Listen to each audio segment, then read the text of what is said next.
Al saludo, estimada tutora. Mi nombre es Diego Alexander Tobón Cuellar, estudiante del curso Biología Celular y Molecular, para dar presentación de la tarea 6, verificación con el problema de la variabilidad genética, donde tenemos que hacer presentaciones de unos temas con base a unas preguntas orientadoras.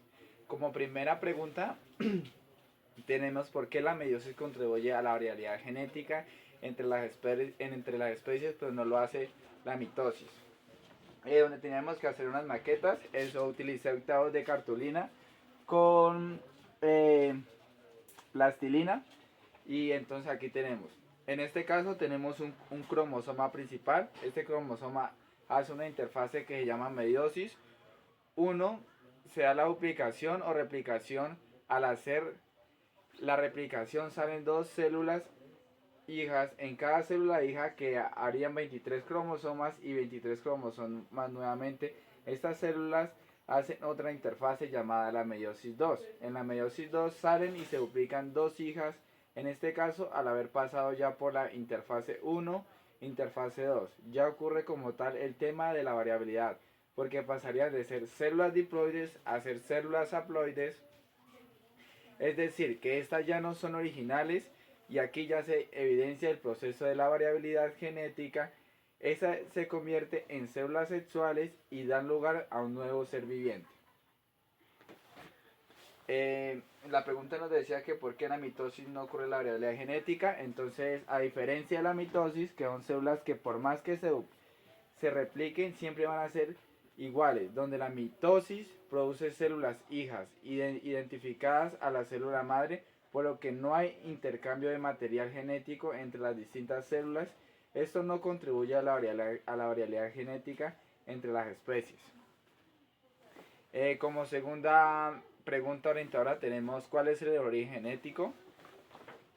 Aquí tenemos otra representación en plastilina, en donde dice que la variabilidad genética tiene su origen en las mutaciones genéticas, que son cambios en las secuencias de ADN de un organismo. Estas mutaciones pueden surgir de manera espontánea durante la replicación del ADN por la exposición a agentes mutagénicos como la radiación o ciertas sustancias químicas, o por errores en los procesos de reparación del ADN.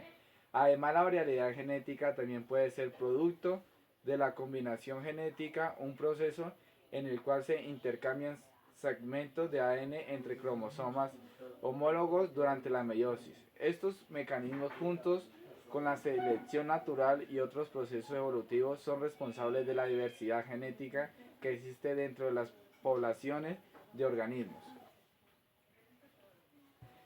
Tenemos como tercera pregunta orientadora: ¿cuál es el papel de la variabilidad genética en la predisposición a enfermedades y en la respuesta individual a los tratamientos médicos? Aquí tenemos una imagen que nos representa sobre las enfermedades que pueden ser hereditarias y surgidas por los padres. Nos dice que la variabilidad genética juega un papel crucial en la predisposición a enfermedades, ya que ciertas variantes genéticas pueden aumentar o disminuir el riesgo de desarrollar ciertas enfermedades. Además, la variabilidad genética también influye en la respuesta individual a los tratamientos médicos, ya que ciertos genotipos pueden hacer que un paciente responda de manera diferente a un tratamiento específico, o por lo tanto comprender la variabilidad genética de un individuo es fundamental para la medicina personalizada y para maximizar la eficacia de los tratamientos médicos. Un dibujo que muestra a diferentes personas con variaciones genéticas que afectan su predisposición a enfermedades y su respuesta a los tratamientos médicos. Cada persona tiene diferentes genes representados por líneas de colores distintos. Algunas personas tienen una enfermedad debido a sus genes, mientras que otras pueden necesitar dosis diferentes de un mecanismo para que sea efectiva en función de su genética. Como cuarta pregunta, esto nos dice: ¿cómo puede el estudio del ADN mitocondrial contribuir a la comprensión? Aquí tenemos otra imagen donde representamos la variabilidad genética y la historia evolutiva de las poblaciones. En la primera imagen de la estructura del ADN mitocondrial y la segunda imagen tenemos como representación del ADN heredado por ambas padres, y en la otra tenemos heredado en línea materna. Identificando la relación filogénicas, el ADN mitocondrial se hereda exclusivamente a través de la línea materna, lo que significa que se transmite directamente de madre a hijos. A estos permite trazar líneas filogenéticas y determinar relaciones de parentesco entre individuos, poblaciones e incluso especies completas. También el ADN mitocondrial es útil para evaluar la diversidad genética entre una población o especie. La variabilidad en las secuencias de ADN mitocondrial puede identificar la presencia de variabilidad genética y ayudar a comprender la adaptación de las poblaciones a diferentes ambientes. Al igual también se puede el estudio de enfermedades genéticas.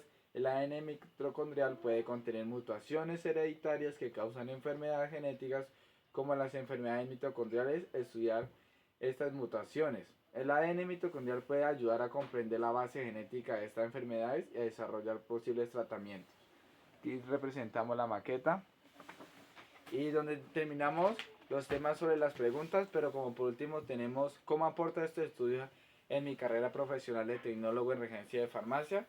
Pues aporta en mi carrera de tecnólogo de varias maneras. En primer lugar, porque puedo ayudar a comprender mejor la predisposición de las enfermedades en los pacientes, a conocer los factores que pueden aumentar el riesgo de desarrollar una enfermedad, a conocer cómo los genes afectan la respuesta de los tratamientos. Con esto puedo identificar los medicamentos que son más eficaces para que el paciente pueda ser más eficaz. También puede obtener mejores resultados de tratamiento y reducir los efectos. Muchas gracias por su atención.